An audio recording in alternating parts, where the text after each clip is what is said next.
சரணாகதி சாதனம் அப்படின்றது ஒத்துக்க முடியாது சுவாமி. ஒத்துக்க முடியாது. அது ஒரு ஞானம், அவ்வளோதான். பத்தி பிரபத்தி அப்படின்னு சொல்லுவா, சரணாகதி அப்படின்னு சொல்லுவா. அங்கெல்லாம் எப்படி எடுத்துன்னு போவா ஆச்சாரியால் அப்படின்னா, அனாதி சித்தமாக அனாதி காலமாக எப்படி சித்தோபாயமாக இருக்கான். எனக்கு மோட்சம் கொடுக்கணும் போகிறார். முதல் பத்தில் கைங்கரியமே புருஷார்த்தம் அப்படின்னு சாதிக்கிறார். முதல் பத்துக்கு என்ன விஷயம் அப்படின்னா, கைங்கரியம் தான் புருஷார்த்தம் அப்படின்னு. இந்த ஆத்மாவுடைய புருஷார்த்தம் என்ன அப்படின்னு ஒளிவில் காலமெல்லாம் உடனாய் மன்னி வலிவிழா ஆழ்வார் வந்துட்டு, ஒருவேளை இப்போ எம்பெருமான் வந்துட்டு எனக்கு வந்துட்டு ஆத்மீயத்தில் ஆசை இருக்குன்னு நினச்சிட்டான். நம்மளே ஆர்டர் பண்ண முடியாது. நம்ம என்ன வேணுமோ அதை நிறைவேற்றிக்க முடியும். அப்போ நிறைவேற்றிக்க முடியும். ஸ்தூல தசை தான் வந்து இதனுடைய ஸ்தூல தசை, இந்த அந்த சித்துக்களுடைய ஸ்தூல தசை தான் வந்து படைப்பு. பகவானுடைய விகாரமா சொல்ல முடியும். பகவான் கூடி இருக்குன்னா எப்படி கூடி இருக்கு? பகவான் இருக்க பக்கத்தில் ஆத்மாவாக இருக்கான், ஜெகத் பூரா சரீரமாக இருக்கு. பிரளய தசையில் சரீரமான இந்த ஜகத்து சூக்ஷ்ம தசையில் இருந்தது. இப்போது சிருஷ்டியானவாறே அது ஸ்தூலமாக ஆயிருக்கு. சரீரத்துக்கு விகாரம், உள்ள இருக்கிற ஆத்மாவுக்கு விகாரம் கிடையாது. இருந்தாலும் பகவானை காரணம் என்று சொல்லலாம் அவனை. அப்போ வியாபகத்துவம் அப்படின்றதும் வந்து சேரும். ஆத்மாவாக இருக்க உள்ளுரை பொருளாக.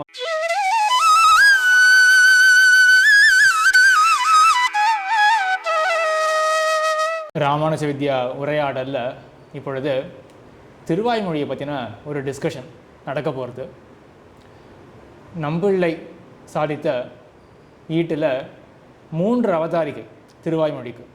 முதல் ஸ்ரீயப்பதி, 2ஆம் ஸ்ரீயப்பதி, 3ஆம் ஸ்ரீயப்பதி என்று 3 அவதாரிகைகள். அதில் 2வது அவதாரிகை 2ஆம் ஸ்ரீயப்பதியில் ஆழ்வார் 10 பத்துக்களில் என்ன அர்த்தங்கள் சாதித்தார் அப்படின்றத சுருக்கமாக நம்பிள்ளை ஈட்டில் தெரிவிச்சிருக்கார். 10 பத்தினுடைய சுருக்கம் என்ன அப்படின்றத பற்றி இப்போ பார்க்க போகிறோம். சரி, நேரே போயிடலாம்.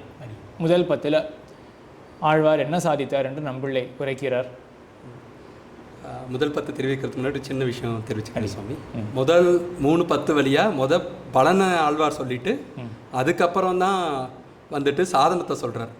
அதில் விஷயத்தில் அப்போ முதல் 10ல் என்ன சொல்கிறாருன்னா, கைங்கரியமே புருஷார்த்தம் அப்படின்னு ஆழ்வார் தெரிவிக்கிறார் சுவாமி. சரி, அந்த முன்னாடி சொன்னதில் வந்து 3 10 பிரித்து வந்தது இல்லையா, அதுவும் நம்மளே சாதிச்சிருக்கார். அங்கே தாத்பரியம் என்ன? துவயத்தை வச்சுன்னு சொல்ல துவயத்தை வச்சு தாத்பரியம் என்ன அப்படின்னாக்கா, துவயம் சாதிக்கலாம்ல சுவாமி. பூர்வ வாக்கியம் உத்தர வாக்கியம் இருக்கு இல்லையா துவயத்தில். ஸ்ரீமன் நாராயண சரணௌ சரண பிரபத்தியே ஸ்ரீமதே சரணம். துவயத்தை பொதுவாக அப்படி சட்டுன்னு வெளியிட வேண்டாம். பூர்வ வாக்கியம் அதில் உத்தர வாக்கியம் வந்துட்டு பலனை தெரிவிக்குது, பூர்வ வாக்கியம் வந்துட்டு அதுக்கான சாதனத்தை தெரிவிக்குது. பூர்வ வாக்கியத்துக்கு என்ன சாதனம்? சரணாகதி. பலன் பூர்வ வாக்கியத்தில் சரணாகதி சாதனம் கூட சொல்லக்கூடாது. இன்னும் கொஞ்சம் தாயாரை முன்னிட்டு. சரிதான், தாயாரை முன்னிட்டு பெருமாளோட திருவடியை வந்துட்டு சம்பிரதாயத்தில் இது சாதனம் அப்படின்னா சட்டுன்னு என்ன சொல்ல வேண்டியிருக்கு சம்பிரதாயத்தில். ஒரே நிமிஷம், சரணாகதி சாதனம் அப்படின்றது ஒத்துக்க முடியாது சுவாமி. ஒத்துக்க முடியாது. அது ஒரு ஞானம், அவ்வளோதான். பெருமாளே சாதனம். சரியா, பெருமாளே சாதனம். அதுதான் நம்ம கிரந்தங்கள் என்ன பண்ணுவோம் அப்படின்னா, அங்கங்கே பிரபத்தி அப்படின்னு சொல்லுவா, சரணாகதி அப்படின்னு சொல்லுவா. அங்கெல்லாம் எப்படி எடுத்துன்னு போவா ஆச்சாரியால் அப்படின்னா, எழுதுறதே ஆச்சாரியால் தான். புலிலோகாச்சாரியர் போன்ற ஆச்சாரியால் தான் எழுதியிருப்பா. அதற்கு வியாக்கியானம் பண்ணக்கூடிய மாமுனிகளோ, அதற்கு பிற்பட்டவரான அண்ணாபங்கார் போன்ற ஆச்சாரியர்களோ எல்லா இடத்துலையும் சரண்யனான பகவான், சரணாகதி சாதனம் அப்படின்னு சொன்னால் கூட சரணாகதிக்கு விஷயமான பகவான் அப்படின்னு கொண்டு போயிடுவா. பிரபத்தி அப்படின்னு இருந்தால் கூட பிரபத்தவியனான, பிரபத்திக்கு விஷயமான அப்படின்னு கொண்டு போயிடுவா. ஆக எல்லா இடத்துலையும் சாதனமானது எம்பெருமான் அப்படின்றது தான் சம்பிரதாயம் ஆக இருக்கிறதுனால சரணாகதியை சாதனமாக சொல்ல மாட்டா. சரி, இப்போது டான்ஜென்ஷியலாக தொடர்பு கொண்ட ஒரு சின்ன ஒரு டிஸ்கஷன். ஏன்னா முமுட்சுபடியும் நம்ம கொஞ்சம் ஆழமாக பார்த்துட்டு இருக்கிறதுனால, சரணாகதின்றது ஒரு ஞானம் அப்படின்னு பார்த்தோம். அது சாதனம் கிடையாது. சரணாகதின்றது சாதனம் கிடையாது. சரணாகதின்றது சாதனம் கிடையாது. அந்த ஞானம் அவசியம். முதல்ல என்ன அர்த்தம்? சாதனம்னா எது சாதிச்சு கொடுக்குதோ, எது வந்து நமக்கு அதை பெற்று கொடுக்குதோ அது சாதனம். பெற்றுக் கொடுக்கறதுங்கிறது இப்போ பகவான் தான். அதுக்கு தடையாக இருக்கிறது நம்மளுடைய ஒரு ஞானம். அந்த ஞானத்தை போக்குறது சரணாகதி. அந்த தப்பான ஞானத்தை போக்குறது சரணாகதி. இவ்விதமான தப்பான ஞானம், எனக்கு நானே பார்த்துப்பேன், என்னுடைய நலனை நானே கவனிச்சுக்குவேன் அப்படிங்கிற அந்த தவறான ஞானத்தை போக்குறது தான் ஞானத்தோட கூட சேர்த்து அந்த ஞானம் என்ன பண்ணும் அப்படின்னா அந்த பிரவൃத்தியில் மூட்டும், முயற்சியில் மூட்டும். முயற்சியில் இப்போ நான் சுதந்திரன், என்னுடைய வாழ்க்கையை நான் தானே பார்த்துக்கணும் அப்படின்ற சுவாதந்திரிய ஞானம்.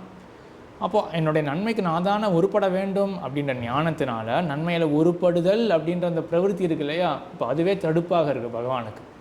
என்ன தடுப்பாக இருக்குது? சுவப்பிரவೃத்தி தடுப்பாக இருக்குது. ஏன் தடுப்பாக இருக்கணும்? ஏன்னா பகவான் தானே பண்ணணும்னு தான் விருப்பப்படுறான். அப்போது நம்ம பண்ணுறதுன்னா அது குறுக்க வர்ற மாதிரி ஆகிடுது, ஒரு இடைஞ்சலாக இருக்குது. அதனால அது பகவானுக்கு அது விருப்பமான விஷயம் கிடையாது.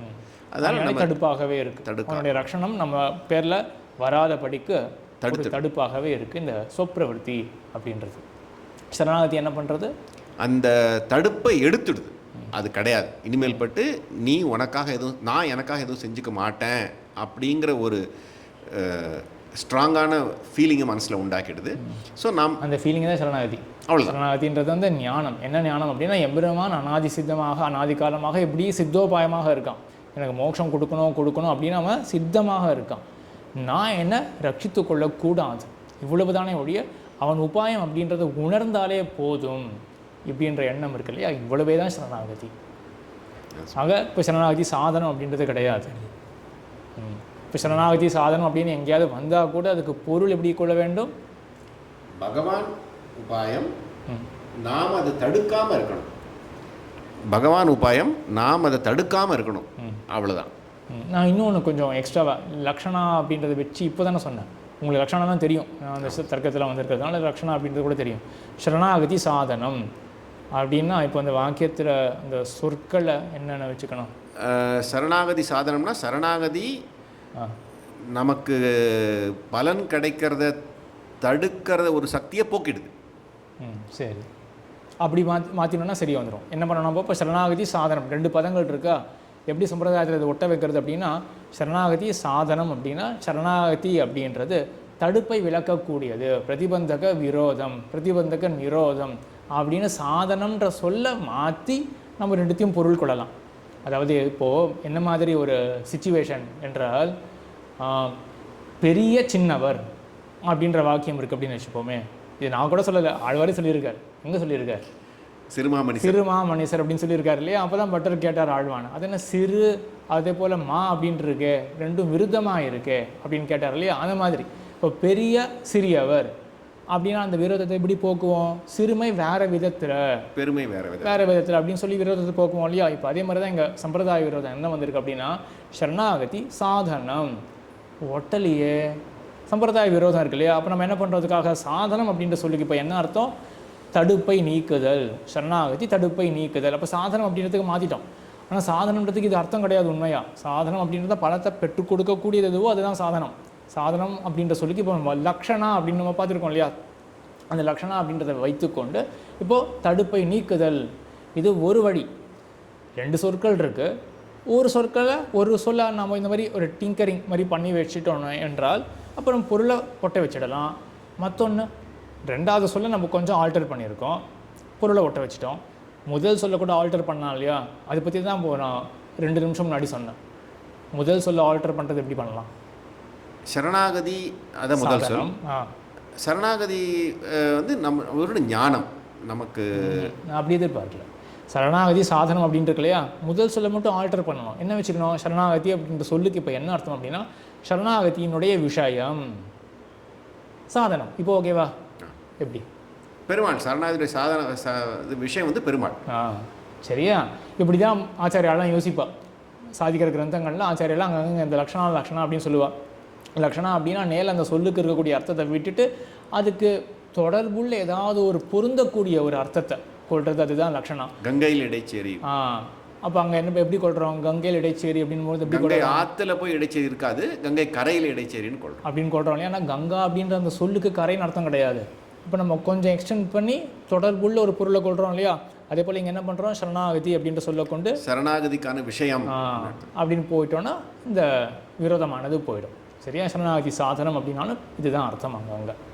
சரி, சரி, இது வந்து என்ன இருக்குது இப்போது துவயத்தினுடைய பூர்வ வாக்கியத்தில் சரணாகதி சொல்லப்படுறது சாதனமாக அப்படின்னாலே இப்போ சரணாகதி சரண்யனான பகவான் சாதனம் அப்படின்னு சொல்லப்படுறது இல்லையா? அது ஆழ்வார் என்ன பண்ணுறார்? கடைசி அதாவது 4, 5, 6 அங்கே வச்சுக்கிறார் ஆழ்வார். உத்தர வாக்கியத்தினுடைய அர்த்தம் என்னது? அதோட பலன் கைங்கரியம் அப்படின்றது. அதை பற்றி ஆழ்வார் என்ன பண்ணுறார்? 1, 2, 3 தெரிவிக்கிறார். முதல் 3 பத்துக்கள் ஆழ்வார் தெரிவிக்கிறார். அப்புறம் மீதி 4 பத்தில் என்ன பண்ணுறார்? 3 சார்ந்த விஷயங்களை வந்துட்டு ஆழ்வார் சாதிக்கிறார். 4 பத்துக்கள் இதை சார்ந்த விஷயங்களை சாதிக்கிறார் அப்படின்னு இப்போது மேற்போக்கா முதல்ல நம்பிள்ளை சாதிச்சுட்டு அதுக்கப்புறம் இப்போ ஆழமாக இறங்கி ஒவ்வொரு பத்துக்கு என்னென்ன அர்த்தம் அப்படின்னு சாதிக்க போகிறார். முதல் பத்தில் கைங்கரியமே புருஷார்த்தம் அப்படின்னு சாதிக்கிறார். முதல் பத்துக்கு என்ன விஷயம் அப்படின்னா கைங்கரியம் தான் புருஷார்த்தம் அப்படின்னு, இந்த ஆத்மாவுடைய புருஷார்த்தம் என்ன அப்படின்னு அதை சொல்லக்கூடியது தான் முதல் 10. ரெண்டாம் பத்து வந்துட்டு நிஷ்கர்ஷணமாக தெரிவிக்கிறார். நிஷ்கர்ஷிக்கிறார் என்ன அப்படின்னாக்கா, பெருமாள் மோட்சத்தை கொடுக்க வரார். அப்போ வந்துட்டு ஆழ்வார் சொல்கிறார், எனக்காக நீ மோட்சத்தை கொடுக்காத, உன்னுடைய திருவுள்ளத்து படி இருந்துச்சுன்னா அப்போ வந்துட்டு பெருமாளே எனக்கு மோட்சத்தை கொடுங்க அப்படின்னு சொல்லி ஆழ்வார் பிரார்த்திக்கிறார் இல்லையா? ஆக இந்த நிஷ்கர்ஷம் பண்ணுறது அப்படின்னா என்ன, இன்னும் கொஞ்சம் சரியாக ஸ்பஷ்டமாக சொல்கிறது. கைங்கரியம் அப்படின்றத புருஷார்த்தம் அப்படின்னு சொன்னார் முதல் 10.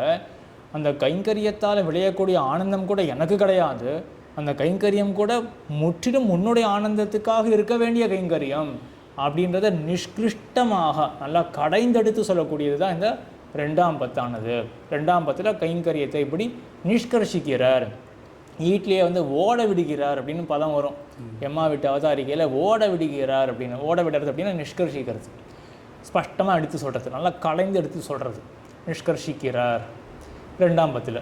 சரி, 3ஆம் 10 திருப்பி கைங்கரியம் தான். ஒளிவெல் காலமெல்லாம் உடனாய் மன்னி வலுவிலா அடிமை செய்ய வேண்டும் நான் அப்படின்னு சொல்லி ஆழ்வார் வந்துட்டு பெருமாளோட திருவடி கைங்கரியத்தை ஆசிரிக்கிறார். பெருமாளும் வந்துட்டு கைங்கரியத்தை பிரார்த்திக்கிறார். இப்போ அதே அர்த்தம் வருதா? 1, 2, 3 ஏதாவது வாசி தெரிகிறதா? கைங்கரியன்ற மாதிரி இருக்குது. 1ல் கைங்கரியம் அப்படின்னு சொன்னார், 2ல் நிஷ்கர்ஷம் பண்ணுறார். எம்பெருமானுடைய திருவுள்ள உகப்புக்காக தான் கைங்கரியம் அப்படின்னு நிஷ்கர்ஷம் பண்ணுறார். 3ஆம் 10 மிதுனம் சொல்கிறார். மிதுனம் சொல்கிறாரா சுவாமி? மிதுனம் சொல்லலை, அந்த மாதிரி நம்பளி அங்கே சாதிக்கலை. கைங்கரியத்தை பிரார்த்திக்கிறார். அப்போ ஒரு பேதம் இருக்கு இல்லையா? முதல்ல கைங்கரியம் தான் புருஷார்த்தம் அப்படின்னு சொன்னார், அவ்வளவுதான். புருஷார்த்தம்னாலே புருஷனால அர்த்தித்து பெற வேண்டியது தான். அந்த பிரார்த்தனையை பண்ணுறது இப்போ 3ஆம் 10 பிரார்த்திக்கிறார். சரி, கைங்கரியத்தை பிரார்த்திக்கிறார் 3ஆம் 10. எப்படிப்பட்ட கைங்கரியம் 3ஆம் 10 பிரார்த்திக்கிற கைங்கரியம்? வழுவிலா அடிமை செய்யணும். அதாவது அது என்ன தப்பு அதில் வர முடியும் அப்படின்னா, என்னுடைய ஆனந்தத்துக்காக செய்கிறது, நான் என்ன பிரதானப்படுத்திக்கிறது, அது இல்லாமல் பகவானுடைய ஆனந்தத்துக்காக பகவானை பிரதானப்படுத்தி செய்கிறது, அது வழுவிலா அடிமை அப்படின்னு. அது 2ஆம் 10 நிஷ்கர்ஷம் பண்ணியாயிருச்சு. இங்கே இந்த 3ஆம் 10 எப்படிப்பட்ட கைங்கரியம் ஆழ்வார் பிரார்த்தித்து என்ன பண்ணினார் ஆழ்வார் அப்படின்னா, வாசிக்க கைங்கரியத்தை பண்ணினார். புகழனால் ஒருவன் என்கோ, பொருவில் சீர் பூமி என்கோ, திகழும் பறவை என்கோ, தீயும் ஆகாசம் என்கோ அப்படின்னு 3-4 புகழனால் ஒருவன் என்கோ அப்படின்ற அந்த பதிகத்தில் ஆழ்வார் வந்து வாசிகமாக அடிமை செய்தான் மொயம்பால் அப்படின்னு மாமுனிகளும் சாதிக்கிறார். சங்கரக பாட்டில் வாசிகமான கைங்கரியத்தை பண்ணார். 3 அது பண்ணார். அத்தோட மட்டும் நிற்கலை. 3-5 இது புகழனால் ஒருவன் என்கோ அப்படின்றது 3-4, புகழனால் ஒருவன் என்கோ 3-4. அதுக்கப்புறம் 3-7 பயிரும் சுடரொளி மூர்த்தி, அதில் பாகவத கைங்கரியத்தையும் ஆழ்வார் ஆசைப்பட்டார். ஆக இந்த மாதிரி இந்த கைங்கரியத்தினுடைய ஒரு பிரார்த்தனை இருக்கு இல்லையா, அது வந்து இங்கே இந்த 3ஆம் 10 கைங்கரிய பிரார்த்தனை. அப்புறம் 4ஆம் 10 வந்துட்டு உபாயம். எது உபாயம்? எம்பெருமானுடைய திருவடியே உபாயம். அடுத்து உபாய நிஷ்கர்ஷம் பண்ணுறார். எம்பெருமானுடைய திருவடிகள் தான் உபாயம் அப்படின்னு நிஷ்கர்ஷம் பண்ணுறார். சரி, அடுத்து 5ஆம் 10 பரகத ஸ்வீகாரம். அதாவது ஆரனுக்கு நின்பாதமே சரணாக தந்தொடிந்தாயின்னு சொல்லி எம்பெருமானோட திருவடியை வந்து எம்பெருமானே திருவடியை நீட்டுறார் ஆழ்வார்க்கு. அப்படி எம்பெருமான் திருவடியை நீக்க 6ஆம் 10 நீட்ட 6ஆம் 10 வந்துட்டு ஆழ்வார் வந்துட்டு அந்த திருவடியை வந்துட்டு விளக்காமல் பிடிச்சிக்கிறார். யாரை முன்னிட்டு அப்படின்னாக்கா பெரிய பிராட்டி தாயாரை முன்னிட்டு அகலகில்லேன் இறையும் என்று அலமேல் மங்கை உரை மார்பான்னு சொல்லி பிடிச்சிக்கிறார். ஆக ஓகே, இப்போ பார்த்து வந்தோம்னா இப்போ 4, 5, 6 என்ன இருக்குது? 4ஆம் பத்தில் உபாயம் தெரிவிக்கப்பட்டது. எம்பெருமானுடைய திருவடிகள் தான் உபாயம் அப்படின்னு. திருநாரணந்தாள் காலம் பெற சிந்தி தூய்மின் அப்படின்னு ஆழ்வார் சொன்னது இருக்கு இல்லையா? திருநாரணனுடைய தாள் அதுதான் வந்து உயர்த்துக்கு வழி அப்படின்னு. உய்வு பாயம் மற்றின்மை தேறி கண்ணனொன் கடல்கள் மேல் அப்படின்றது இந்த 4ஆம் பத்தில் வரக்கூடிய பாட்டு தான். இப்படி 4ஆம் பத்தில் உபாயம் தெரிவிக்கப்பட்டது. 5ஆம் பத்தில் எம்பெருமானே தான் இந்த உபாய பாவத்தை அவன் அனாதி சித்தமாக அவன் தான் இருட்டி வச்சுருக்கான், தான் உபாயமாக இருக்கான். அந்த உபாய பாவத்தை காட்டி கொடுக்கறதுக்கும் அவன் தான். 6 எனக்கு நின் பாதமே சரணாக தொந்தொழிந்தாய். 6 வழிநரா 6 அப்படின்றதுக்கு என்ன அர்த்தம்? வழி. உங்களுக்கு தெரியும். வழி வழி தெரியும் இல்லையா? 6னா வெறும் எண்ணிக்கை அப்படின்னு மட்டும் நினச்சிக்கூடாது. 6 அப்படின்னா வழி அப்படின்னு அர்த்தம். சரியா? 6 எனக்கு நின் பாதமே சரணாக தந்தொழிந்தாய். எனக்கு உபாயம் கொடுக்கும் இடத்திலே உன்னுடைய திருவடிகளே உபாயமாக கொடுத்தாய். 6 எனக்கு நின் பாதமே, 6 தரும் இடத்தில் நின் பாதத்தையே சரணாக எனக்கு கொடுத்தாய் அப்படின்னு நோத்த நோன்பில்லையன்ல ஆழ்வார் சாதிக்கிறார் வானவமலை பாட்டு. ஆக 5ஆம் பத்தில் என்ன ஆயிருக்கு? இப்போது எம்பெருமானே தன்னுடைய உபாய பாவத்தை ஆழ்வாருக்கு காட்டி கொடுக்குறான் அப்படின்றது. அதற்கு பிறகு 6ஆம் பத்தில் பிராட்டியை முன்னிட்டு, புருஷகார பூத்தையான பிராட்டியை முன்னிட்டு கொண்டு எம்பெருமான் திருவடிகளை ஆழ்வார் ஸ்வீகரித்தார், இந்த உபாய பாவத்தை ஏற்றுக்கொண்டார் அப்படின்றது 6ஆம் பத்தில் இல்லையா? இப்போ யோசிச்சு பார்க்கலாம். 4, 5, 6 எல்லாமே எதை பற்றி பேசுறது? இப்போது துவயத்தோட இந்த வாக்கியத்தை பூர்வ வாக்கியத்தை பற்றி பேசுறது இல்லையா? இதுதான். இப்போ முன்னாடி என்ன ஆச்சு? 1, 2, 3 எல்லாத்தையும் என்ன ஏதோ கைங்கரியத்தை பற்றி பேசுது. அது எல்லாமே உத்தர வாக்கியத்தினுடைய அர்த்தம். 4, 5, 6 எல்லாமே பூர்வ வாக்கியத்தினுடைய அர்த்தம். சரி, அப்புறம் 7ஆம் பத்தில் 7ஆம் பத்தில் சரி பெருமாளும் திருவடியை நீட்டிட்டாரு, நம்மளும் பிராட்டியை முன்னிட்டு பெருமாளோட திருவடியை பற்றிட்டோம், அதனால் பெருமாள் உடனே மோட்சத்தை கொடுத்துருவாருன்னு ஆழ்வார் நினைக்க, ஆனால் பெருமாள் வந்துட்டு உடனடியாக மோட்சத்தை கொடுக்கல. ஏன்னா ஆழ்வாரை வச்சு பெருமாளுக்கு மற்ற ஆத்மாவுக்கு விஷயங்களை சொல்லணும்னு அனுபவத்தை கொடுக்கணும்னு நினச்சிட்டார். அது 7ஆம் பத்தில் வந்துட்டு ஆகுது. ஆழ்வாருடைய வருத்தம் தான் 7ஆம் பத்தில் வந்து உன்னிலாவி ஐவரால் குவை ஆமாம் அப்படின்னு குமை தீற்றி அப்படின்னு விஷண்ணப்படுறார் ஆழ்வார். விஷண்ணார் ஆகிறார். அடுத்து 8ஆம் பத்தில் வந்துட்டு இந்த மாதிரி நான் சரணாகதி பண்ணி கூட எம்பெருமானுடைய உபாய பாவத்தை நான் உணர்ந்து கூட எனக்கு கிடைக்கலையே, அப்போது என்னிடத்துல அப்போ இங்கே என்ன சொல்லுவார் அப்படின்னா ஆழ்வார் வந்துட்டு ஒருவேளை இப்போ எம்பெருமான் வந்துட்டு எனக்கு வந்துட்டு ஆத்மீயத்தில் ஆசை இருக்குன்னு நினச்சிட்டானோ, எம்பெருமான் சொல்லணும் இன்னும் கிடைக்கலையே, அப்போ என்னிடத்துல ஆசை இருக்குன்னு எம்பெருமான், அதாவது குறை இருக்குது அப்படின்னு பெருமான் நினைக்க, இவர் வந்துட்டு என்ன மாதிரி குறை இருக்கணும் அப்படின்னா என்னிடத்துல, அதாவது லௌகிகமான விஷயங்கள் ஆத்மீய விஷயங்கள்ல வந்துட்டு இன்னும் ஆசை இருக்கு, அந்த குறை எனக்கு இருக்குன்னு சொல்லி எம்பெருமான் நினைச்சிட்டாரோன்னு ஆழ்வார் வருந்தி, எம்பெருமானே எனக்கு அந்த மாதிரி ஆசையே இல்லை அப்படின்னு சொல்லி எம்பெருமானுக்கு தெரிவிக்கிறார். ஆக ஆத்மீயங்களை நசை கிடையாது, எந்த விதமான பற்று எனக்கு கிடையாது, ஆத்மா நான், ஆத்மீயம் என்னை சார்ந்த விஷயங்கள் எதிலும் எனக்கு பற்று கிடையாது அப்படின்னு 8ஆம் பத்தில் ஆழ்வார் தெரிவித்தோன்னே 9ஆம் பத்தில் எம்பெருமான் வந்துட்டு இறங்கி வர்றார். ஆழ்வாரே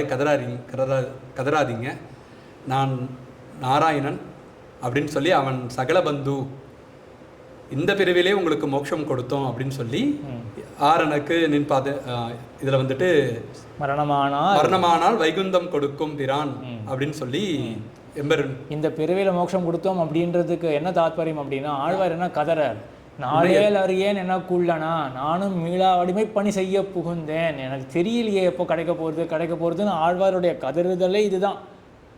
எம்பெருமான் சித்தோபாயனா இருக்க ஆசாலேசமுடையாருக்கு முகம் காட்டக்கூடிய எம்பெருமான் எனக்கு ஒன்றும் பண்ண மாட்டேங்கிறானே அப்படின்ற எண்ணத்தோட விஷாதத்தோட வருத்தத்தோட ஆழ்வார் இருக்கார். அவருக்கு என்ன வேணும்? உனக்கு என்ன வேணும்? தேதி தானே வேணும். எப்போ இதுதான் உம்முடைய கதறுதல். மரணமானால் வைகுந்தம் கொடுக்கும் பிரான், மரணாவதி, மரணத்தோட உமக்கு அதுக்கப்புறம் சம்சாரம் கிடையாது. ஆழ்வாருக்கு அப்போவே சம்சாரம் கிடையாது. அந்த புளிய மரத்தடியில் உட்காந்துருக்கும் பொழுதும் சம்சாரம் கிடையாது ஆழ்வாருக்கு. என்ன சம்சாரம் ஆழ்வார் கிடையாது. அவர் வேணால் திருநகரியில் ஒரு மூலையில் உட்காந்துருக்கலாம், அவர் சம்சாரி கிடையாது. இருந்தாலும் சுத்தியூரை பார்த்தா அவருக்கு வந்து இன்னும் ஸ்ரீவைகுண்டம் தெரியலையே. இந்த சம்சாரத்தினுடைய இந்த தோற்றமானது எப்போ ஒழியும் அப்படின்னா மரணமானால் வைகுந்தம் கொடுக்கும் வீரான் அப்படின்னு மரணாவதியாக ஆழ்வார்த்தை பெற்றார். 9ஆம் பத்தில் வந்துட்டு ஆழ்வாருக்கு வந்துட்டு நித்திய கைங்கரியத்தை பெருமாள் கொடுக்குறார். எப்படி கொடுக்குறாருன்னா மற்ற ஆத்மாக்களுக்கு வந்துட்டு எம்பெருமான் வந்துட்டு அர்ஷாதி மார்க்கத்தில் அமானவன வழியாக போக ஆழ்வாருக்கோ திருமோகூர் காலமேக பெருமாளே வந்துட்டு வழித்துணை பெருமாளாக வந்து வைகுண்டத்தில் கொண்டு போய் சேர்க்கிறார். ஆக அவனே காலமேகத்தையே கதியாக்கி ஆழ்வார் வந்து மற்றிலம் அரண் அப்படின்னு எம்பெருமான், அந்த எம்பெருமானே தான் ஆழ்வாருக்கு வழித்துணை பெருமாளாக இருக்கான். மற்றவாளுக்கெல்லாம் அமானவன் இருப்பான். அங்கே போகும்பொழுது அமானவனுடைய கரஸ்பர்சத்தினால தான் அப்பால் போயிட்டு அவன் சூக்ஷ்ம சரீரத்தையும் விட்டு அதுக்கப்புறம் திவ்ய தேகத்தை பெற போகிறான். ஆழ்வாருக்கு என்ன ஆச்சு அப்படின்னா, ஆழ்வார் பெற்ற பேர் என்ன அப்படின்னா, தன்னோட கூட சேர்ந்து காலமேக பெருமாளே வந்தார் அப்படின்னு இப்படி அந்த தாம் பெற்ற பேற்றை இந்த 10ஆம் பத்தில் சொல்லி முடித்தார். ஆக இதுதான் 10 சங்கிரகம். மறுபடியும் ஒரே முறை பார்த்துடலாமா? முதல்ல கைங்கரியமே புருஷார்த்தம், 2 நிஷ்கர்ஷம் பண்ணுறார். நல்லா ஸ்பஷ்டமாக அதை விரித்துரைக்கிறார், நல்லா கலைந்து சொல்கிறார் அதை. 3ஆம் திருப்பி கைங்கரியம் பிரார்த்தனை, கைங்கரிய பிரார்த்தனை. அந்த ஆழ்வார் கைங்கரிய பிரார்த்தனை பண்ண ஆழ்வாருக்கு வாச்சிகமான கைங்கரியம் கிட்டிற்று. அது பாவத கைங்கரியம் பரியந்தும் ஆழ்வாரும் அதை பெற்றார். 4வது உபாயம், எம்பெருமான் உபாயம் அப்படின்னு ஆழ்வார் அறிவித்தார். 5வது பரகத ஸ்வீகாரம், எம்பெருமானை தன்னுடைய திருவடிகளை வந்து கொடுத்தான். 6வது தாயாரை முன்னிட்டு உபாய ஸ்வீகாரம். அடுத்து 7வது வந்துட்டு ஆழ்வாருக்கு அந்த வருத்தம், ஆழ்வாருக்கு வந்துட்டு அந்த வருத்தம் ஏற்படுது. இந்த மாதிரி சரணாகதி உடனே பெருமாள் மோட்சம் உடனே கொடுப்பாருன்னு நினைக்க, ஆனால் எம்பெருமான் வந்துட்டு மோட்சத்தை உடனே கொடுக்காதனால ஆழ்வாருக்கு வருத்தம் ஏற்படுறது 7வது பத்து. 8ஆம் பத்தில் வந்துட்டு இப்போ கிடைக்கலன்னா என்ன இடத்துல தான் குறை இருக்கணும் அப்படின்னு சொல்லி ஆழ்வார் தன்னிட்ட இருக்க குறையை பார்த்து இந்த மாதிரி எனக்கு எதுலேயும் ஆசை இல்லை, பற்று இல்லைன்னு சொல்லி எம்பெருமானுக்கு தெரிவிக்கிறாரு. குறைய பார்த்து இல்லை, நினைச்சுட்டு பெருமாள் நினைக்கிறாரோன்னு நினைச்சு எனக்கு என்கிட்ட எந்த பற்றும் இல்லை அப்படின்னு சொல்லி தெரிவிக்கிறார். 9ஆம் பத்தில் வந்துட்டு எம்பெருமான் வந்துட்டு அந்த கால விளம்பு இல்லைன்னு சொல்லி மரணமானால் வைகுந்தம் கொடுப்பேன்னு சொல்றாரு. 10ஆம் பத்தில் வந்துட்டு நித்திய கைங்கரியமான ஸ்ரீ வைகுந்தத்தை பெருமாள் துணையாக வந்து ஆழ்வார் ஆக்ஷன் போகிறார் அப்படின்றது தான். இதான் நம்பிள்ளை சாதித்த 10 சுருக்கம். ஆழ்வாருடைய பெருமையெல்லாம் அது திருவாய்மொழின்றது வந்து பெருமாளுடைய பெருமைன்னு சொல்கிறதா இல்லாட்டி ஆழ்வாருடைய பெருமைன்னு சொல்கிறதா, 6, 5, 6, 7 அதெல்லாம் திருத்தொலைவெளி மங்கலமாகட்டும், அதேபோல் திருக்கோளூர் ஆகட்டும், அதெல்லாம் பெருமாளுடைய பெருமை கூட கிடையாது, எல்லாமே ஆழ்வாருடைய பெருமை தான். இப்படி ஏதோ ஆழ்வாருடைய பெருமையை ஒரு 10 நிமிஷம் அனுபவித்தோம். இன்றைக்கி மேற்கொண்டு என்ன பண்ணுவோம் அப்படின்னா, இதே மாதிரி நாயனார் என்ன சாதிச்சிருக்கார், 10 தோறும் நாயனார் என்ன சாதிச்சிருக்கார், அதுபோல் வேதாந்தாச்சாரியர் என்ன சாதிச்சிருக்கார் அப்படின்றதையும் மேலுள்ள எபிசோடில் அனுபவிக்கலாம். ஸ்ரீமதே ராமானுஜாய நமஹ. ஸ்ரீமதே ராமானுஜாய நமஹ. ஸ்ரீமதே ராமானுஜாய நமஹ. அழகிய மணவாள பெருமாள் நாயனார் சாதித்த ஆச்சாரிய ஹிருதயம் அந்த கிரந்தத்தில் ஆழ்வார் அருளி செய்த திருவாய்மொழியினுடைய ஒவ்வொரு 10 அதனுடைய சங்கிரகம் என்ன, அதனுடைய சுருக்கம் என்ன அப்படின்றத பற்றி பார்க்க போகிறோம். நாயனார் என்ன பண்ணுறார் அப்படின்னா, 4வது பிரகரணம், 4ஆம் பிரகரணத்தில் ஆச்சாரிய ஹிருதயத்தில் 4 பிரகரணங்கள் இருக்கின்றன. 4ஆம் பிரகரணத்தில் 218வது சூர்ணிகை, அதில் நாயனார் 2 தெரிவிக்கிறார். ஒவ்வொரு பத்திலையும் ஆழ்வார் ஒவ்வொரு பகவத் குணத்தை அனுபவிக்கிறார் என்றும், ஒவ்வொரு பத்திலும் ஆழ்வாருக்கு ஏற்பட்ட ஒரு தசா விசேஷம், ஆழ்வாருக்கு ஏற்பட்ட நிலை, அவர் பெற்ற பேர் என்ன அப்படின்றத பற்றி தெரிவித்து வரார் 218வது சூர்ணிகையில்.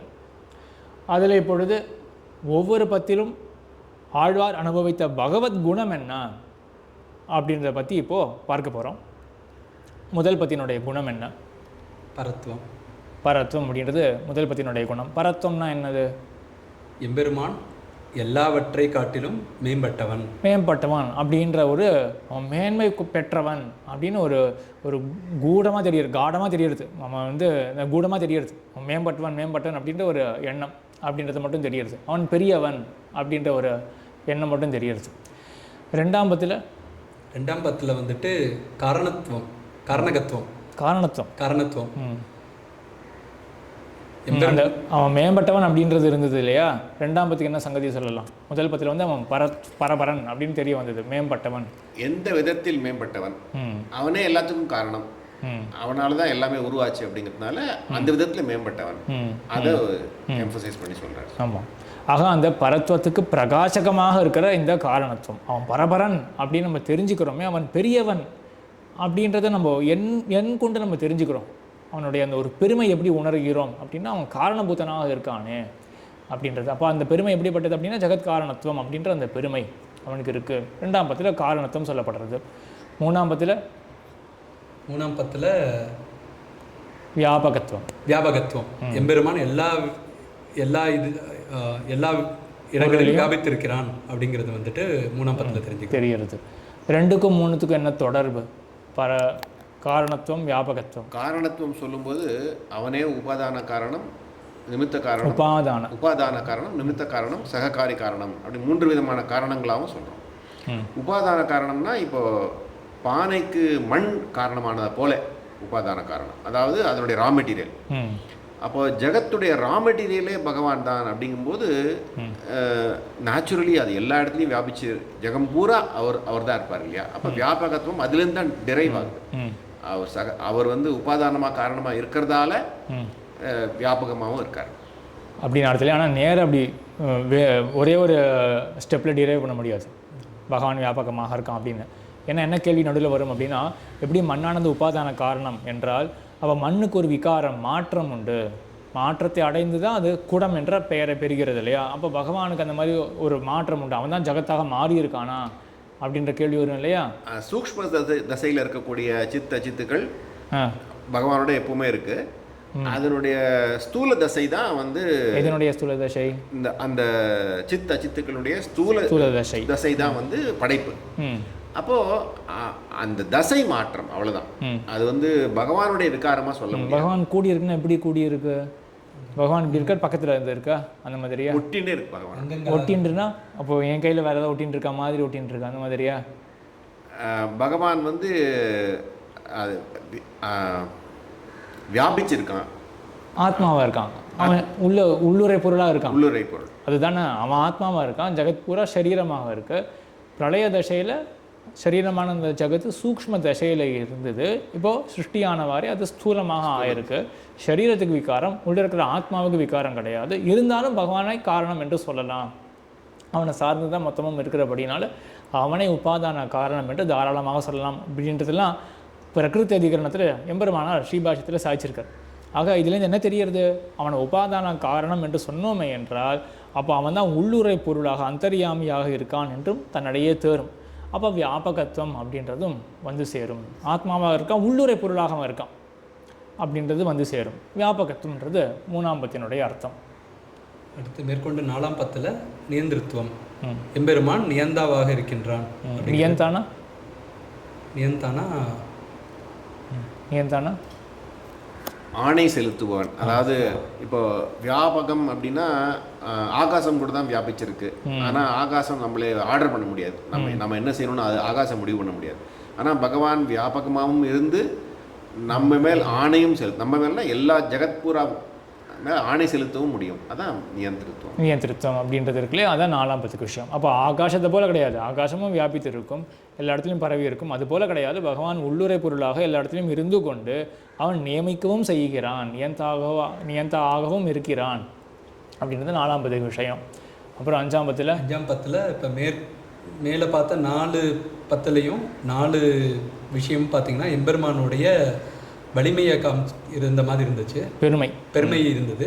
ஆனால் அப்படி இல்லை, எம்பெருமான் வந்துட்டு காருண்யன் அப்படின்னு காருணிகன் அப்படின்னு காட்டினா இந்த 5ஆம் பத்தில் வந்து எம்பெருமானுடைய காருணிகத்துவம் சொல்லப்பட்டிருக்கு. அப்போ 4 பத்துக்கள் எம்பெருமானுடைய மேன்மை சொல்லப்பட்டது. அகல வேண்டாம் அதை கண்டு அவன் பரம காருணிகன் அப்படின்னு 5ஆம் பத்தில் காருணிகத்துவம் சொல்லப்பட்டது. அப்புறம் 6ஆம் பத்தில் வந்துட்டு அவனே நம்ம வந்துட்டு சரணாக பற்றக்கூடியவன் சொல்லி அவனுடைய சரண்யத்துவம் தெரியுது சொல்லப்படுறது. சரி, அது காருணிகத்துவத்துக்கும் சரண்யத்துவத்துக்கும் என்ன சங்கதி? ஒரு கருணை இருக்கிறவங்கள தான் நம்ம போய் ஒன்று கேட்க முடியும் இல்லையா? அவங்கக்கிட்ட நம்ம ஒன்று வேண்டி பெற முடியும். அப்போ சரணம் பத்தும்போது நம்ம வேண்டி கேட்குறோம், எனக்கு இது வேணும், மோட்சம் வேணும்னு கேட்குறோம். கேட்குறது யார்கிட்ட கேட்க முடியும்னா கருணை உள்ளவங்கள்ட்ட தான் கேட்க முடியும். ஸோ காருணிகத்துவன் அந்த குணம் தான் நம்ம சரணத்துக்கு சாதகமாக இருக்கு, அவன் சரணாக ஆவதற்கு சாதகமாக இருக்கு. சரி, 7ஆம் பத்தில் விஷயம். 7ஆம் பத்தில் வந்துட்டு சர்வசக்தத்துவம், சக்தித்துவம். அதாவது எம்பெருமான் வந்துட்டு எல்லாம் செய்யக்கூடிய வலிமை உடையவனாக இருக்கின்றான் அப்படிங்கிறது இங்கே தெரிஞ்சுக்கிறோம். இதுக்கும் அந்த சரண்யத்துவத்துக்கும் ஒரு தொடர்பு இருக்குது. எல்லாத்தையும் மாமிகள் சாட்சியம் வர்றார், ஞாபகம் இருக்கா? சரண்யத்துவத்துக்கும் இதுக்கும் தொடர்பு என்னன்னு. இப்போது சரணா பற்றிட்டோம், ஆனால் அவன் செய்ய முடியுமே, நமக்கு வேண்டியதை செய்யறதுக்கு சக்தி இருக்குமா? சரசக்தத்துவம் இருக்குது, அப்போ நமக்கு என்ன வேணுமோ அதை செஞ்சு கொடுப்பார் அப்படிங்கிறதும் அதுதான் தொடர்பு. சரி. அடுத்த பத்தில் சத்திய காமத்துவம் பேசுகிறாரு. அதாவது எம்பெருமான் வந்துட்டு எல்லா விஷயங்களும் உள்ளடக்கவனாக இருக்கின்றான். அவன் அவாப்த சமஸ்த காமன், இருந்தாலும் அவன் சத்திய சங்கல்பன். புதியதாக ஒரு இதுவாக சொல்லணும், கோரியாக சொல்லணும். சத்திய காமத்துவம் அப்படின்றது இருக்கு இல்லையா? இப்போ சத்திய காமத்துவத்துக்கும் முன்பு சொன்ன அந்த சர்வசக்தித்துவம் சர்வசக்தித்துவம் ரெண்டும் சொல்லலாம். அதுக்கும் இதுக்கும் என்ன தொடர்பு? சர்வசக்தத்துவத்துக்கும் அந்த சத்திய காமத்துவத்துக்கும் எல்லா சக்தியும் இருக்கிறதால என்ன வேணுமோ அதை நிறைவேற்றிக்க முடியும். அப்போ நிறைவேற்றிக்க முடியும் மட்டும் கிடையாது, நிறைவேற்றிக்க முடியும் அப்படின்றது சத்திய சங்கல்பத்துவத்தில் அடங்கிடும். அந்த ஒரு வாசி அப்புறம் மேலே பேசுவோம். சத்திய காமத்துவத்துக்கும் சத்திய சங்கல்பத்துவத்துக்கும் ஒரு வாசி, ஏன்னா அது ரொம்ப தெரிஞ்சுக்க வேண்டிய வாசி. சத்தியகாமன் அப்படின்ற பதமும் சம்பிரதாயத்தில் கேள்விப்படுறோம், சத்திய சங்கல்பன் அப்படின்னு கேள்விப்படுறோம். சத்தியகாமஹா சத்திய சங்கல்பஹா அப்படின்னு ரெண்டுத்துக்கும் ஒரு சூக்ஷ்மமான வாசி இருக்குது. அது அடுத்ததை பார்ப்போம். இப்போ 8ஆம் பத்துக்கு விஷயம் என்ன அப்படின்னா சத்திய காமத்துவம் அப்படின்றது தான். சத்திய காமத்துவம்னா இருக்குது அவ்வளோதான். இப்போ வேண்டியவை எல்லாமே எம்பெருமான் இடத்துல இருக்குது. இப்படிப்பட்ட தன்மைக்கும் சர்வசக்தித்துவத்துக்கும் சர்வசக்தத்துவம் ரெண்டும் என்ன பதமான சொல்லலாம். அதுக்கும் இதுக்கும் என்ன தொடர்பு? எல்லா சக்தியும் இருக்கிறதாலேயே அவன்கிட்ட எல்லாமே இருக்கு. அப்போ அவன் சர்வசக்தியாக இருக்கிறபடினால தான் சத்திய காமனாகவே இருக்கிறான். சத்திய காமத்துவம் அப்படின்றது இந்த 8ஆம் பத்துக்கு விஷயம். சரி, இப்போ அந்த சூக்ஷ்ம விஷயத்துக்கு வருவோம். சத்திய காமன் அப்படின்னு சொல்கிறோம் பகவான், சத்திய சங்கல்பன் அப்படின்னு சொல்கிறோம். என்ன வாசி சத்திய காமன் சத்திய சங்கல்பன்? சத்திய காமன் என்ன சொல்லுதுன்னா, அவனுக்கு வேண்டிய பொருள் என்ன இருக்கோ அதெல்லாமே அவங்ககிட்ட ஏற்கனவே இருக்குங்கிறத சொல்லுது. சத்திய சங்கல்பம் என்னென்னா, ஒருவேளை இவன் நாளைக்கு வேறு ஏதாவது பொருள் தேவைப்பட்டாலும் அதுவும் அவன்கிட்ட இருக்கும், அவன்கிட்ட வந்துடும் அல்ல இருக்கும் கிடையாது, வரதானே செய்யணும். தடங்கள் அது வந்து இருக்கும்னு சொல்லலாம்படி வந்துடும். அதாவது அந்த அளவுக்கு ஒரு தடையே இல்லாமல் நேரடியாக அவன் கிடச்சிடும். சங்கல்பத்தால் ஒரு தனியாக ஒரு முயற்சி செய்ய வேண்டும். முயற்சி அப்படின்றது தேவை, முயல வேண்டாம், தனித்து ஒரு முயல வேண்டாம். சங்கல்பம்னாலும் இச்சை தான், அந்த இச்சை ஏற்பட்டாலே போதும், இருக்கும், அவ்வளோதான் இருக்கும். சரி, அந்த வாசி எல்லாருக்கும் புரிஞ்சிருக்கும் அப்படின்னு நினைக்கிறேன். சத்தியகாமன் சத்திய சங்கல்பன் ஆக வேண்டியவை எல்லாமே இப்போ அவனுக்கு இருக்குது. இது எப்படி புரிஞ்சுக்கலாம்? ஆகையினால இப்போ அவனுக்கு எந்த குறையும் கிடையாது. ஐயோ எனக்கு இது இல்லையே அப்படின்ற குறை இப்போ எம்பெருமானுக்கு கிடையாது. சத்தியகாமனாக இருக்கிறான். சத்திய சங்கல்பன், நாளைக்கு அவனுக்கு ஒரு ஆசை வந்ததே என்றால் அதற்கு எந்த தடையுமே கிடையாது. அந்த ஆசை வந்ததுனாலே அந்த முயற்சி தனித்தொன்று வேண்டாம். ஆசை வந்து அடுத்த நொடியே அது இருக்கும் அங்கே. சத்திய சங்கல்பன். அடுத்து 9ஆம் பத்தில் வந்துட்டு சகத்துவம். ஆபத்தில் எம்பெருமான் வந்துட்டு அனைத்து ஜீவராசிகளுக்கும் சகாவாக இருக்கின்றான், உதவுகிறான். இது 9ஆம் பத்தில். அடுத்து 10ஆம் பத்தில் வந்துட்டு ஆர்த்திஹரத்துவம், எல்லா வருத்தங்களையும் போக்கக்கூடியவனாக எம்பெருமான் இருக்கின்றான்னு சொல்லி 10ஆம் பத்தில் இந்த அர்ஷாத விஷயங்களும். இதை பற்றி நம்ம இனிஷியலாக 1.5 வருஷம் முன்னாடி இந்த திருவாய்மொழி சாரான டிஸ்கஷன் ஆரம்பிக்கும் பொழுது இந்த 9-10க்கு நடுவில் இருக்கக்கூடிய ஒரு தொடர்பை பற்றி சொல்லியிருந்தேன். இந்த 9ஆம் பத்தில் ஆபத் சக்கத்துவம் இருக்கு இல்லையா? எப்படிப்பட்ட ஆபத்து? மாமுனிகள் எங்கள் வியாக்கியானம் அருளி செய்யும் பொழுது பிரளயாதி ஆபத்துக்கள் அப்படின்னு எடுக்கிறார். இப்போ 9ஆம் பத்தில் எம்பெருமான் என்ன குணத்தை காட்டுறான் அப்படின்னா, பிரளயாதி ஆபத்துக்களில் அவன் துணை புரிகிறான், ரட்சிக்கிறான். ஆபத்தில் சகாவாக இருக்கிறான், உதவி புரிபவனாக இருக்கிறான். 10ஆம் பத்தில் சம்சாரமாகிற இந்த ஆர்த்தி, அதனால் ஏற்படக்கூடிய இந்த வருத்தத்தை எம்பெருமான் போக்குகிறான் அப்படின்னு 10ஆம் பத்தில். 9ஆம் பத்தில் எப்படிப்பட்ட ஆபத்து? பிரளயாதி ஆபத்துக்கள். அப்போ ஆபத்தில் பொதுவாக எம்பெருமான் உதவுவான் அப்படின்றது 9ஆம் பத்தில் தெரிகிறது. அதுக்கும் 10ஆம் பத்தில் இருக்கக்கூடிய அந்த ஆர்த்திஹரத்துவம், அது ரெண்டுத்துக்கும் என்ன தொடர்பு அப்படின்றத ஒரு விதமாக பார்த்தோம். என்ன தொடர்பு அப்படின்னா, சாமானிய விசேஷம் என்ற ஒரு தொடர்பு. பொதுவாகவே அவன் ஆபத்தில் ரட்சிப்பான், ஆபத் சக்கத்துவம் காட்டி கொடுக்கறது. அந்த ஆபத்தில் மிகவும் வலித்ததான ஆபத்து எது என்றால் இந்த சம்சாரம் அப்படின்னு பார்த்தாலே பிரளயம் அப்படின்றது ஒரு சம்சாரம் அப்படின்னு நினைக்க வேண்டாம். பொதுவாகவே அதை தனித்தனியாக பார்த்தோமே என்றால் அதுவே தனித்தனி ஆபத்தாக இருக்கும். இப்போ சம்சாரம், இந்த தேக சம்பந்தம் அப்படின்றத பார்த்தோமே என்றால் அதுதான் இருக்கிறதுலே எல்லாத்த காட்டிலும் பெரிய ஆபத்து. அப்படிப்பட்ட ஆபத்து, அதனால் வரக்கூடிய இந்த வருத்தத்தை, ஞானிக்கு வருத்தம் வந்துடும். இந்த தேகத்தோட கூடியிருக்கேனே அப்படின்ற அந்த வருத்தம் ஆர்த்தியானது ஞானிக்கு வந்துடும். அதை போக்கக்கூடிய குணமானது இந்த ஆர்த்தி ஹரத்துவம், அது இங்கே 10ஆம் பத்தில் தெரிவிக்கப்படுறது என்று எப்படி ஒவ்வொரு பத்துக்கும் ஆழ்வார்க்கு காண்பித்த குணம், எம்பெருமான் காட்டின குணம், பரத்வம், காரணத்துவம், பரத்வம், காரணத்துவம், வியாபகத்துவம், நியந்திரத்துவம், காருணிகத்துவம், சரண்யத்துவம், சர்வசக்தித்வம், சத்தியகாமத்துவம், ஆபத் சகத்துவம், ஆர்த்திஹரத்துவம் என்று இந்த 10 குணங்களை எம்பெருமான் காண்பித்ததாக நாயனார் சாதிச்சார். அடுத்தது ஒவ்வொரு 10 தோறும் ஆழ்வாருக்கு என்ன தசை, என்ன நிலை பிறந்தது என்பதை பற்றி அனுபவிக்கலாம். ஸ்ரீமதே ராமானுஜாய நமः. ஸ்ரீமதே ராமானுஜாய நமः.